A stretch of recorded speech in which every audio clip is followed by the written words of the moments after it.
Pessoal, essa história da anistia virou um desastre pro bolsonarismo, tá? E eles estão colocando a eleição de 2026 nas mãos do Lula. Igor Gadelha, no Metrópolis, traz aqui: Centrão dá rasteira em bolsonaristas e mostra quem que manda. Ou seja, vocês viram aí que a anistia subiu no telhado, desde que o Paulinho da Força foi nomeado relator, passou agora a ser articulado esse projeto de anistia light, dosimetria, o nome lá que você queira dar. Inclusive, Paulo Figueiredo veio ameaçar que se passar anistia light, que o Trump vai entrar rachando. Vamos ver como os americanos vão se portar na semana que vem. Eu adianto aqui, início da semana, resposta duríssima. Como nós veremos ainda hoje, eles estão acompanhando os avanços legislativos e a situação política do Brasil.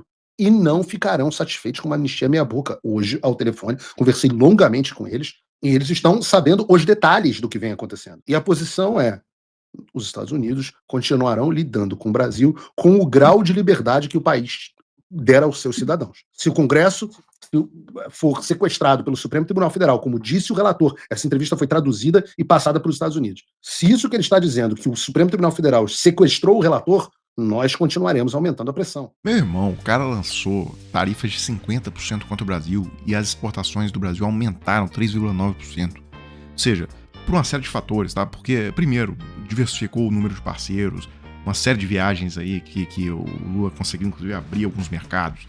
Vietnã, Japão, ele rodou o mundo todo, Canadá, México, e tem também o redirecionamento. O produto está sendo enviado para México, Colômbia, lá ganha uma embalagem de mexicano ou colombiano e vai para os Estados Unidos como se fosse produto de México e Colômbia, e não é produto brasileiro. Isso está acontecendo também. E, numa outra frente, a PEC da bandidagem, o Alessandro Vieira foi escolhido relator lá no Senado. Alessandro Vieira, que é frontalmente contra a PEC. Então, dançou, e ela foi tramitar agora lá na CCJ. A CCJ, o presidente é o Otto Alencar, também é contra a PEC. Até os bolsonaristas lá do Senado, Damares, Cleitinho, estão contra a PEC, então já era, não vai ter, esse negócio não vai andar. O que foi aprovado ontem vai ser recepcionado pela sociedade com muito horror. Imagine, senador Contarato, um parlamentar acusado de pedofilia, que é a minha causa, ok? E aí, para que o inquérito seja aberto contra ele, a gente que vai decidir? No voto secreto? Ah, não, é só questão de improbidade. Não. Eles vão ampliar isso a todos os rolos de crime. E eu recebo a sua fala, senador, como a fala de um delegado. Um delegado que investigou na ponta, que colocou a vida em risco. Imagina um delegado que fez todo o processo de investigação, que foi lá para a quebrada, se pôs em risco, e na hora do inquérito virar um processo, nós vamos dizer para o delegado, correu risco à toa, porque nós não vamos deixar. E aí, o pessoal que votou a favor dessa porcaria lá na Câmara, agora ficou pelado na chuva. Porque agora tá escancarado, tem os 80 inquéritos do roubo das emendas parlamentares, você cruza a informação dos caras que votaram a favor dessa porcaria, tá muito claro ali quem que tá querendo fugir da justiça, quem tá querendo ocultar a roubalheira. E a Folha, bem, tomara que seja verdade isso que a Folha diz, que o Flávio Dino vai acelerar agora o andamento desses inquéritos. E aí, esse pessoal que fez campanha pra PEC da bandidagem, PEC da blindagem, ficaram com cara de bunda. E a campanha nas redes sociais foi violenta, está sendo violenta, e será pior ainda no ano que vem. Porque isso aí vai ser relembrado no ano que vem. PEC da blindagem, né? Sim, queremos ser blindados mesmo. Se algum deputado cometer crime, ele vai pra cadeia sim. Basta essa casa decidir que sim. Vocês estão colocando como se essa PEC passar, os corruptos não serão mais presos. Horas, eles são presos agora? Esse argumento do Nicolas é muito cretino, porque ele faz, obviamente, uma referência ali ao Sérgio Cabral, que foi solto, e, óbvio, lamentável isso aí. Agora, o Sérgio Cabral, pelo menos, ficou preso 8 anos. Tá? Ele, de 2016 a 2024, ele esteve preso, em regime fechado. O que o Nicolas está propondo é que um cara desses não vai pegar agora nem um mês, nem um dia na cadeia. Ou seja, ele tá piorando, a coisa já é ruim. Ele tá propondo piorar o sistema. Inclusive, a situação é tão constrangedora pro Nicolas.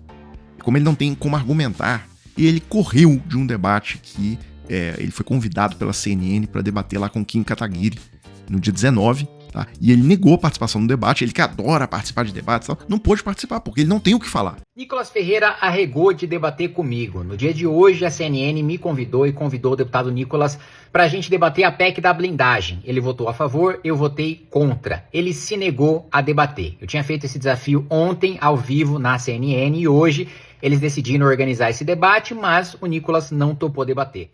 E olha, a cova que esse pessoal do PL tá cavando é funda, viu? Porque eu não acreditei quando eu vi eles votando contra a tarifa social de energia, ou seja, isentar de conta de luz 50 milhões de brasileiros mais pobres. E os caras foram lá, eu mostrei o Sóstenes, a liderança deles lá na Câmara, orientando o voto contra e tal.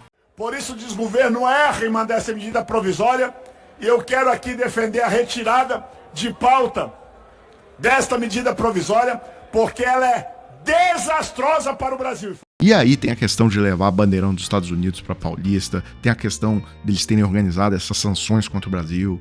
Olha, a quantidade de vídeo que o Eduardo Bolsonaro produziu dizendo que os Estados Unidos têm que intervir militarmente no Brasil, tem que jogar bomba aqui no Brasil, tem que encostar avião no parque, no Lago Paranoá, tem que queimar a floresta toda e que se perder emprego e gerar desemprego e tal, que é um preço a se pagar, que ele age para que não haja diálogo entre Estados Unidos e Brasil, que a quantidade de material que ele produziu é uma coisa de louco. Agora imaginem, falta exatamente um ano para a eleição.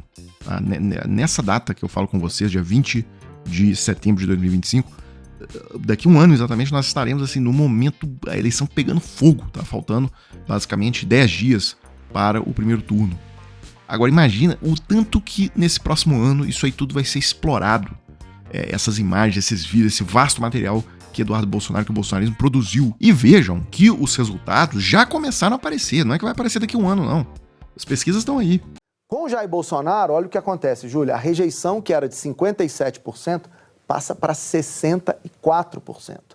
É um resultado parecido com o de Michele Bolsonaro. Era 51% a rejeição dela antes, foi para 61%, e Eduardo, 57% para 68%. Ou seja, com o julgamento do ex-presidente Bolsonaro, aumentou significativamente a rejeição do clã bolsonarista. Jair Bolsonaro, Michele e Eduardo aumentaram a rejeição. Pessoal, e aí eu queria comentar uma última coisa. Essa proposta de anistia light, ou PL da dosimetria, ou o nome que você quiser dar a isso, que o STF teria, uma matéria da Raquel Landim no UOL, que o STF teria dado ok a uma proposta que a pena do Bolsonaro cairia de 27 anos para 21.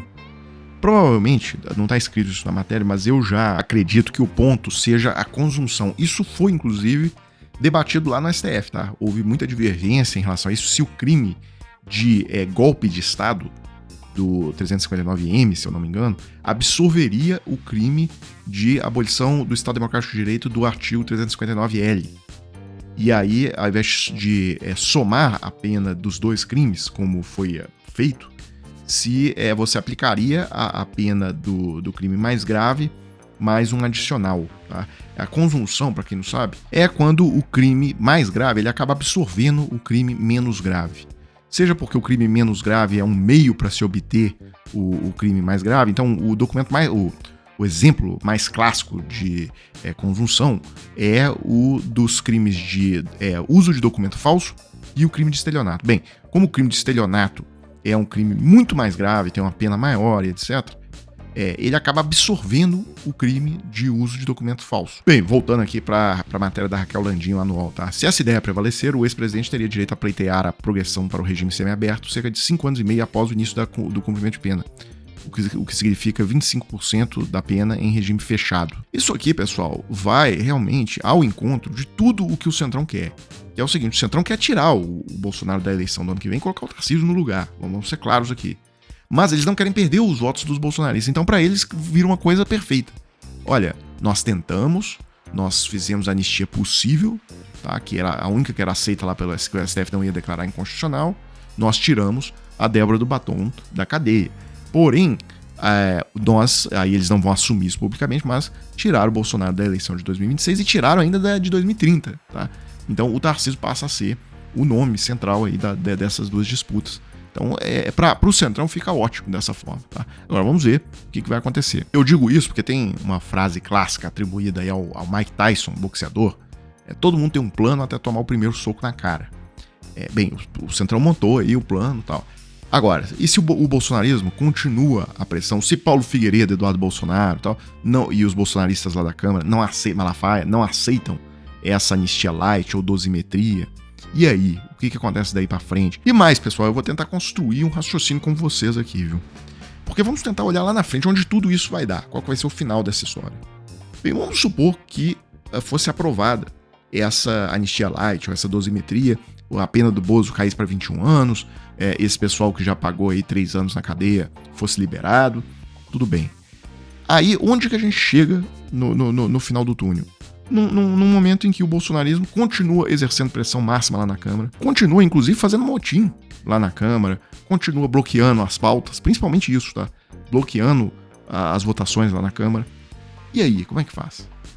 Vai se criar um problema, vai continuar exercendo pressão sobre deputados do Centrão, de centro-direita. Olha, aí o cara votando contra a anistia do porque eles vão colocar novos projetos de anistia para serem votados. E aí eles vão continuar exercendo pressão sobre esses parlamentares. Ou seja, não vai resolver o problema, nós vamos voltar para estaca zero. Então, eu até entendo reduzir as penas dos soldados baixos como forma assim de reduzir ali alguma pressão vinda dos bolsonaristas, quebrar um pouco o argumento dos bolsonaristas sobre essa questão de Débora do Barros, tirar esse argumento dos bolsonaristas. Agora, reduzir pena pro Bolsonaro, eu não vejo qualquer ganho. Aliás, aqui, vamos nos despir de qualquer moral e tal. Vamos analisar pensando na cabeça de alguém do Centrão, um deputado do Centrão.